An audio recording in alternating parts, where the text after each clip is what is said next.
오늘 장에서 놓치지 말아야 할 특징주들 한 자리에 모아서 총 정리해 보도록 하겠습니다. 지시인포 박근호 이사도 함께합니다. 이사님 안녕하세요. 안녕하십니까. 네, 반갑습니다. 오늘 파이널샷이 포착한 15개의 특징주 먼저 화면에 띄워보도록 하겠습니다. 만나보시죠. 네, 오늘 앞서 살펴본 AP 위성 등 우주항공 관련주도 눈에 띄고요. 휴메딕스와 같은 미용기기 관련주들도 보입니다. 앞서 말씀해주신 두산 엘러빌리티도 이렇게 자리에 위치해 있네요. 제약바이오주도 눈에 띄고요. 자, 그럼 오늘 이 안에서 어떤 종목을 박근호 이사가 특징주로 포착을 해주셨을지 첫 번째 종목 바로 열어봅니다. 네, 삼성바이오로직스 골라주셨네요. 오늘 제약바이오주 분위기가 전반적으로 다 좋기는 한데 일부 종목들은 또 코로나19 재확산 테마인데 3반은 자신만의 모멘텀으로 잘 가고 있는 것 같아요. 오늘 어떻게 좀 분석을 하고 계십니까? 네, 이번에 그 관세 그다음에 약가 인하로 우리나라에서 가장 큰 타격을 좀 받을 수 있는 바이오 기업들이 3개가 있었죠. 이제 삼성바이오, 그다음에 셀트리온, 그리고 SK바이오가 있었는데 오늘 삼성바이오만 물론 SK바이오팜도 일단은 뭐 반등세를 좀 보여주고 있긴 합니다만은 삼성바이오가 그 중에서 유독 좀 상승세가 좀 잘 나오고 있는 것 같아서 한번 체크를 좀 해보도록 하겠습니다.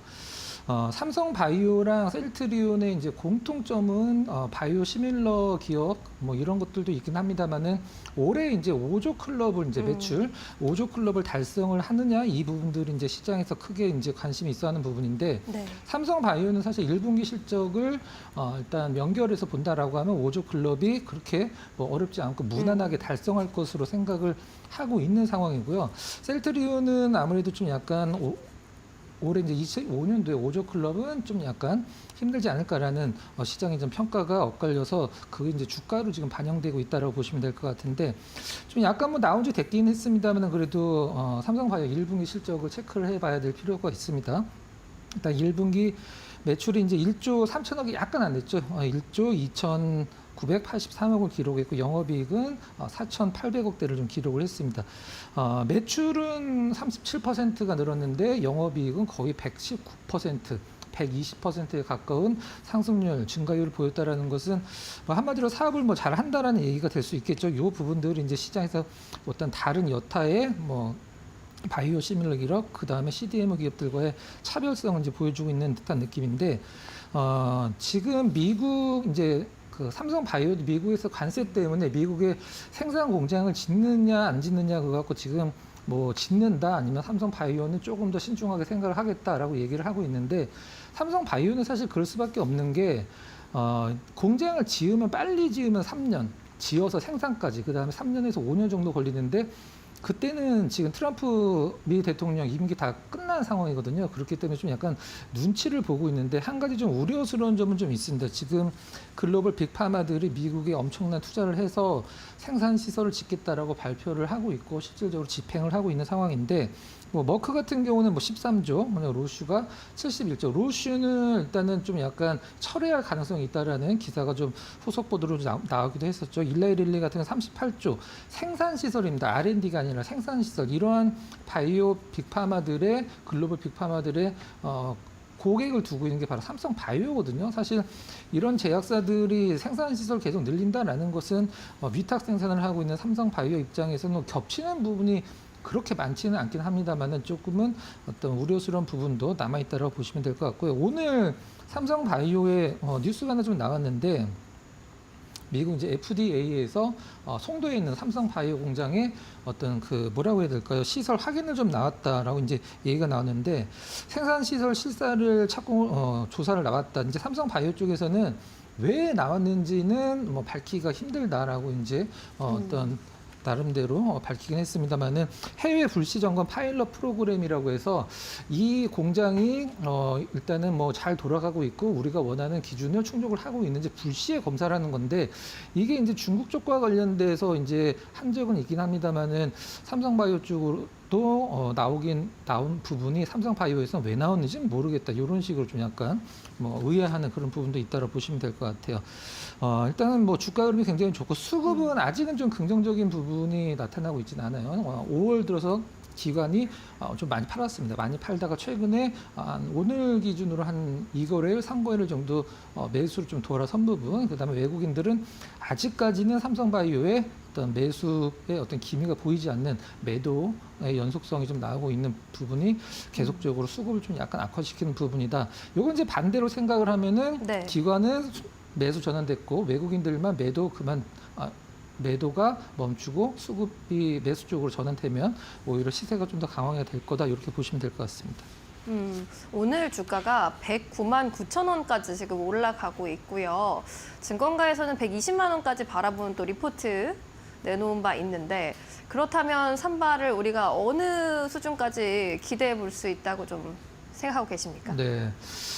일단 뭐 단기적으로 갖고 있는 성향을 갖고 있는 분들도 계시고 중장기 성향을 갖고 계신 분들도 계신데 과거에 이제 이 CMO 분야에서 1위가 이제 스위스 론자가 부동의 1등이었었고 2등이 이제 중국의 우시, 삼성바이오가 이제 3등이라고 보통 알고 있었었는데 지금은 생산량 기준으로 삼성바이오가 글로벌 1위로 올라섰죠. 이제 바이오에서 이 생산 시설을 늘릴 때는 고객을 먼저 확보를 한 다음에 생산 시설을 늘리거든요. 네. 이런 부분들이 앞으로 이제 올해부터 향후에 한 2, 3년까지 계속적으로 매출의 증가를 갖고 오기 때문에 잠깐의 흔들림은 있어도 뭐 향후 2, 3년 동안은 삼성바이오 실적 증가는 일단은 뭐 시장에서 거의 기정사실로 받아들이고 있기 때문에 저는 일단은 신고가라고 할 수 있는 25년도 2월 달에 이제 삼성바이오 신고가가 나왔었죠. 앞서서 말씀해 주신 120만 원인데 120만 원 넘어서면은 사실 한 단계 레벨업 돼서 한 뭐 125만 원, 130만 원까지 좀 중장기적인 모멘텀으로 끌고 가셔도 될 것이다 이렇게 생각을 하고 있습니다. 네, 좋습니다. 가격 전망까지 함께 한번 여쭤봤습니다. 두 번째 특징주로 바로 포착해 주신 종목 넘어가겠습니다. JS 코퍼레이션, 제가 좋아하는 작고 예쁜 백들을 만드는 회사입니다. 오늘 주가는 굉장히 좋던데요. 네, 장 막판에 좀 약간 윗꼬리를 달면서 오늘 상승분을 한 절반 조금 못 미치게 반납을 하는 게 좀 아쉽긴 합니다만은 차를 올라가던 기업이 장 막판에 윗꼬리를 단다라는 것은 내일 나올 수 있는 물량을 미리 오늘 어떤 받았다 이렇게 좀 해석을 기술적으로 할 수도 있는 부분이거든요.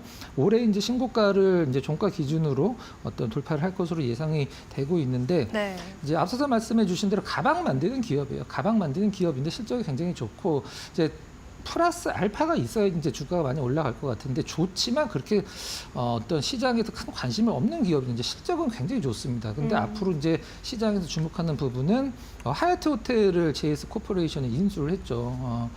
7,300억을 주고 굉장히 큰 돈을 주고 좀 인수를 했는데 이 네. 하얏트 호텔이 1년에 한 130억 정도가 이제 영업이익이 나오는데 거기서 이제 이 관리는 외주를 줬기 때문에 거기서 이제 수수료 정도 떼고 이제 JS 코퍼의 연결 실적으로 이제 잡히게 되는데 그 부분이 JS 코퍼레이션의 어떤 상승 요인의 주된 요인이 될 수도 있다라고 이제 보시면 될 것 같고요. 관세 같은 부분은 사실 아직까지는 그렇게 시장에서 크게 어떤 염려하는 부분은 없고 일단 배당 부분이 실질적으로 이 실적도 굉장히 좋고 주가가 굉장히 저평가의 영역을 받고 있는데 배당도 지금 엄청난 성향을 좀 보여주고 있거든요. 24년도 기준으로 이제 주당 배당을 1,000원 정도 했는데 지금 24년도 배당이 올해 이제 25년도까지 연결이 된다라는 가정하에 말씀드리면 배당 수익률만 사실 10%가 지금 넘는 구간입니다. 지금 9,000원대 초반이기 때문에 이 부분들 제가 봤을 때는 특별한 일이 없으면 뭐 배당이 불가능할 것 같지는 않은데 다만 좀 한 가지 리스크 요인은 뭐 이건 사실 리스크라고 하기도 좀 약간 힘들긴 합니다만은 하얏트 호텔 인수할 때 좀 약간 그 부채가 많이 늘어나서 부채 비율은 조금 갑자기 늘어났다는 점은 일단 염두에 두고 보시면 될 것 같아요.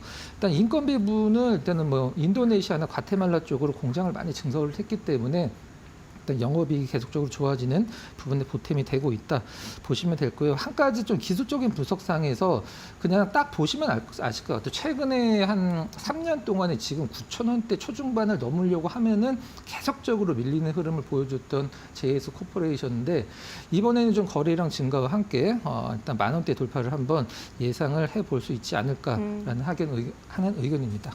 네, 앞으로 이런 저항선 돌파할 수 있을지 여부 주목해 보셔도 좋겠습니다. 자, 그럼 이제 세 번째로 포착해 주신 특징주 열어보겠습니다. 네, 덕산 네오룩스입니다. OLED 이제 소재 전문 기업인데 기관이 또 좋아하는 종목이기도 해요. 어떻게 보고 계십니까? 오늘 너무 많이 지금 올라가는데 오늘 접근하기는 상당히 좀 부담스러운 가격대인데 그렇죠. 이 OLED 쪽은 사실 애널리스트들이 커버를 하기 굉장히 까다로워하는 업종 중에 하나예요. 왜 그러냐면 네. OLED는 뭐 TV, 노트북, 그다음에 핸드폰, 뭐 태블릿 PC 이런 것들의 어떤 수요를 계속적으로 좀 약간 업데이트를 해야 되는데 그게 거의 불가능한 상황이죠. 그래서 연초에 뭐 어떤 기업에 대해서 컨센서스를 제공하거나 분기별로 컨센서스가 이렇게 나올 것이다. 예상 실적이 그럼 그게 맞는 경우가 사실 거의 없습니다. 그래서 상당히 까다로운 종목 중에 하나인데 더스타일리옥스는 지금 이제 세 가지 모멘텀이 있다라고 이제 보셔야 될 것 같아요. 1분기 실적은 사실 시장의 기대치보다는 잘 나오긴 했습니다만은 시장의 기대치가 좀 낮았기 때문에 좀 잘 나왔다라고 보시면 될 것 같고 덕산 네오룩스를 이제 그 OLED 말고 이제 다른 쪽으로 봐야 될 필요성이 있다라고 말씀을 드렸었는데 덕산 네오룩스가 인수한 기업이 이제 현대중공업 터보 기계죠.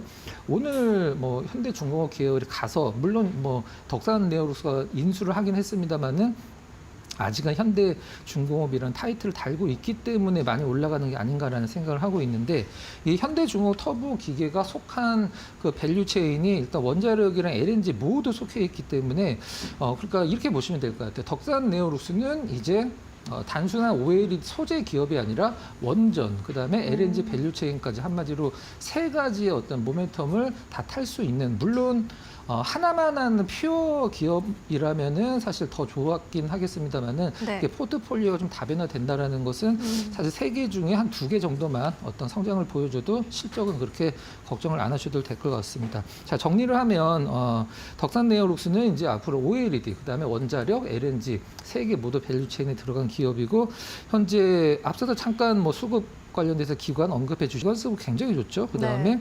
외국인들은 지금 딱히 뭐 뚜렷한 모멘텀은 없긴 합니다만 오늘 소폭 순매수 가담하고 있다 이렇게 보시면 될 것 같습니다. 네, 덕산 네오룩스 살펴봤습니다. 포트폴리오를 다방면으로 확장하고 있다라는 점에 앞으로의 점수를 조금 더 줄 수 있겠습니다. 이 종목도 함께 잘 눈여겨보시죠. 자, 그럼 이제 오늘 마지막으로 포착해 주셔야 하는 공략주 여쭤보고 보내드리도록 할게요. 어떤 종목 바라보고 계실까요? 일단 급등 후에 올해 이제 신고가를 경신한 후에 이제 한 일주일 정도 조정을 받고 있어서 네. 일단은 반등을 기대할 상당히 좋은 기술적 차트를 갖고 있는 코웨이를 좀 준비를 했는데요. 코웨이. 일단 뭐 시간상 좀 간단하게 말씀을 좀 드리도록 하겠습니다. 코웨이가 사실 실질적으로 그 매출이나 영업이 성장하는 것 대비해서는 이 어떤 속해 있는 산업 자체가 일단은 좀 약간은 재미가 없는 산업이기 때문에 한마디로 좀 약간 뻔한 그런 느낌을 갖고 있는 렌탈 사업을 하고 있기 때문에 시장에서 사실 본질의 가치를 많이 좀 반영받지는 못했어요. 근데 제가 봤을 때 1분기 실적도 굉장히 좋았다는 점 참고를 하시고 네. 지금 코웨이가 그 성장 모멘텀으로 받아들이는 것은 한마디로 이제 상조죠. 상조 실버 케어.